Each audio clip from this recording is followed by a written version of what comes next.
Trophy New Zealand ने जो शुरू में स्टार्ट लिया था उधर से तो लग रहा था कि भाई ये 350 करेंगे, ये 300 करेंगे, लेकिन जो बॉलिंग की है कुलदीप यादव ने, जो बॉलिंग की है वरुण चक्रवर्ती ने, जो बॉलिंग की है जडेजा ने, जो बॉलिंग की है, बाउंड्री तो लगी रही होती है, सिंगल डबल भी मिस नहीं कर रहे होते हैं, जो कि हमें यहाँ पे न्यूजीलैंड के बल्लेबाजों में वो नजर आया कि सिंगल डबल नहीं बन पा रहे थे। खासकर पहले 10 ओवर के अंदर बात करें तो 68 रन थे और अगले 10 ओवर में 23-24 रन बनाए उन्होंने। तो ये की जोड़ी जो है वो आ गई है।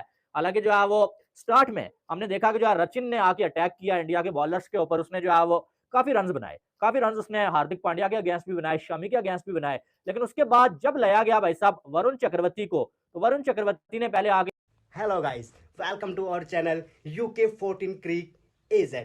उम्मीद होगी कि आप सब खुश, मस्त और स्वस्थ होंगे। और प्लीज़ दोस्तों हमारे इस चैनल को लाइक, शेयर और सब्सक्राइब ज़रूर कीजिएगा, क्योंकि आपको पता ही है कि हम आपके साथ बहुत फनी और एग्रेसिव पाक मीडिया की तरफ से जो वीडियोस आते हैं उनको शेयर करते हैं, और आप अपना प्यार और सपोर्ट इसी तरह से हमारे साथ बनाए रखें।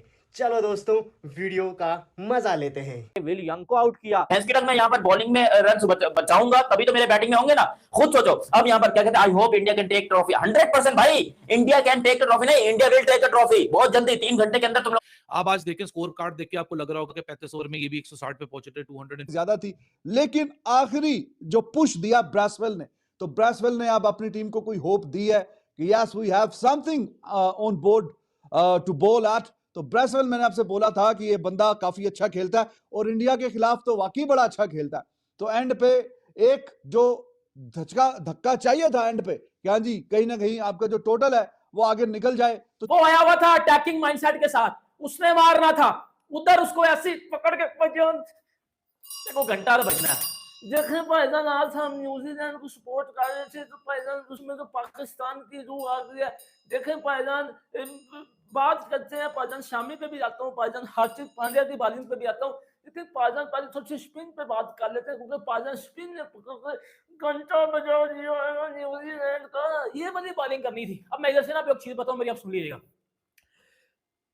जिस तरह का स्टार्ट न्यूजीलैंड को मिला है, उधर से हर क्रिकेट फैन जो इंडिया को सपोर्ट कर रहा था इधर खुश होगा कि भाई कम से कम आप ऐसा कह सकते हो कि न्यूजीलैंड जो 300 कर रहा था, 350 कर रहा था, उधर से 250 पे न्यूजीलैंड को रोक लिया है। और जो मुझे सबसे अच्छी बात लगी है वो ये लगी है कि भाईजान इंडिया ने 252 इस पिच पे चेज किया हुआ है, मतलब ऑस्ट्रेलिया के अगेंस्ट इंडिया ने 266 बनाया था ना, मेरे कट्टे कट्टे निकलो ना बाहर है की एवरेज चढ़ जाए तो उतारनी मुश्किल हो जाती है इस तरह की पिचेस, इस तरह के पिचेस पे। लेकिन यहाँ पर आप सिंगल वाला जो फॉर्मूला वो बेस्ट है।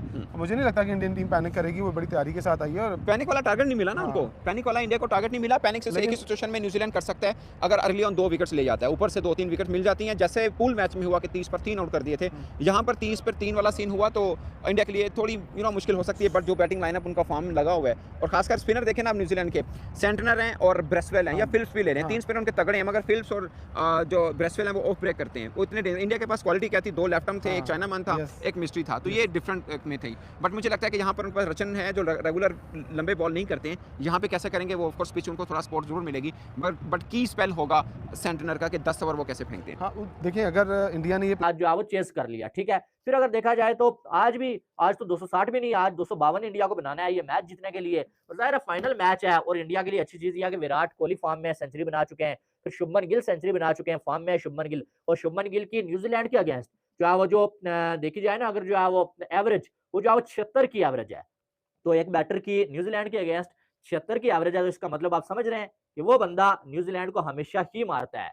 वो अलग बात है कि नॉकआउट्स में न्यूजीलैंड थोड़ा सा इंडिया के लिए खतरनाक साबित होता है, हमें मालूम है। इससे पहले 220 भी चेज नहीं किया करने दिया था, लेकिन आज दिन हो रहा है, टीम हो रहा है, मामलात हो रहे हैं, और फाइनल मैच में इंडिया पहुंचा हुआ है लगातार सारे मैचेस जीतने के बाद। तो इंडिया के लिए ये प्लस पॉइंट है, और हम ये कह सकते हैं कि भाई साहब इंडिया इस फाइनल मैच में फेवरेट पहले भी थी, और आज भी इंडिया की टीम इस फाइनल मैच में फेवरेट है, क्योंकि इंडिया एक बार पहले न्यूजीलैंड को हरा भी चुका है। वो दुनिया की नंबर 1 बॉलिंग लाइनअप क्यों है? क्योंकि यहाँ पर न्यूजीलैंड की टीम जो कि पाकिस्तान की पिचेस के ऊपर ये छक्का, ये चौका, ये छक्का, ये चौका, 300, 350, 400, ये पाकिस्तान की पिचेस के ऊपर 400 बना रहे थे। और अब जब बात आई है यहाँ पर इनकी इंडिया के खिलाफ, तो इंडिया के खिलाफ उन्होंने लिटरली हद दिया 252।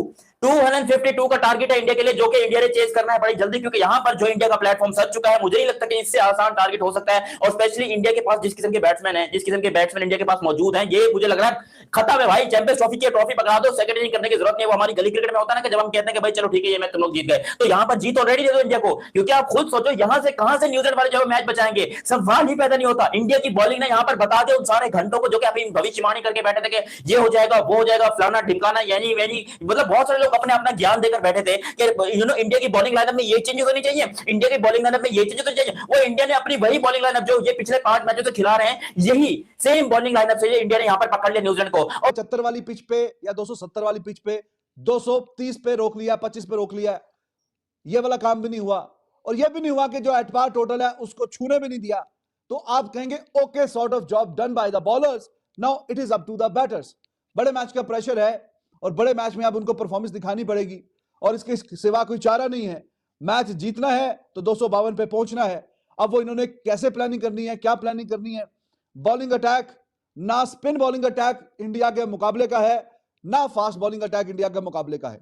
Henry is not there, Smith आया बीच में, जेमिसन है, तो वो विलियम ओरोकी है, तो वो अब इन टर्म्स ऑफ एक्सपीरियंस तो इतना एक्सपीरियंस नहीं है, बट गेम बनेगा या बिगड़ेगा वो स्पिनर्स ही, आपका स्पिनर्स को कैसा खेलेगा इंडिया ये डिटरमिन करेगा।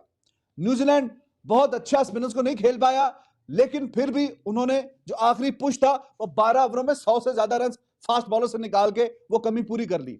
स्पिनर्स के सामने वो कहीं ना कहीं थोड़ा क्लूलेस थे, बच रहे थे, टाइम गुजार रहे थे, किसी ना किसी तरीके से हमारी जान छूट जाए, सिंगल डबल अगर आता है तो वेल एंड गुड। तो स्पिनर्स के सामने उनकी बेबसी नजर आ रही थी। उनसे 3 विकेट ऊपर तले नीचे गिर जाना, वहां से पूरा मोमेंटम टूट गया। मेरे लिहाज से India should be chasing this down very easily, because Matt Henry का ना होना बहुत बड़ा इंपैक्ट है। मिचेल स्टैटनर को यहां आपको काबू करना पड़ेगा और आपको कैलकुलेटिव अप्रोच के साथ उतरना पड़ेगा। Let's not gate too much excited. ये स्कोर अब कोई आउट ऑफ द हैंड नहीं है, आउट ऑफ द रीच नहीं है, और मुझे लगता है कि हो सकता है मैनेज। शुरू के 69 रन्स और आखिर के 79 रन्स न्यूजीलैंड भी खेलने आई हुई है। आप इन 2 रनों से परेशान ना हो, क्योंकि अगर कम्युलेटिवली देखें तो 250 रन काफी डिसेंट टोटल है, जो कि इंडिया को यहां मैनेज करना ही करना चाहिए, क्योंकि 69 79 के ऊपर आपका फोकस है। लेकिन बीच के अंदर जो कमर तोड़ी गई है, 32 रन 30 रन, ये जो मिडल ओवर्स आए हैं, that was actually the game जिसकी वजह से मैं बोल रहा हूं कि बॉलर्स ने अपना आधा काम कर दिया है। अब आधी ट्रॉफी बैटर्स के हवाले। मुझे लगता है आप लोग सब जो है ना, जो ये घबराहट दिखा रहे हैं और कह रहे हैं जी मैच गया और ये गया और वो फलाना गया, मुझे लगता है इस वजह से you don't want to jinx it.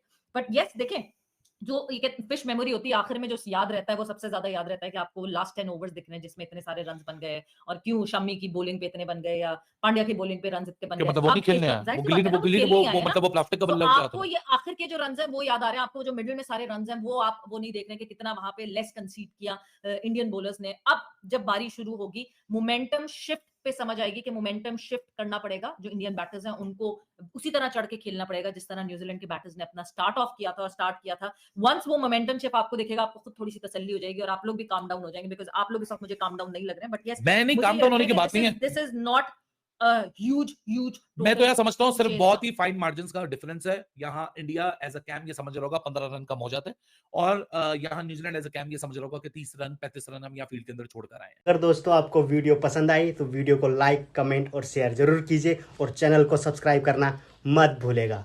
Thank you दोस्तों, बाय बाय, मिलते हैं अगली वीडियो में।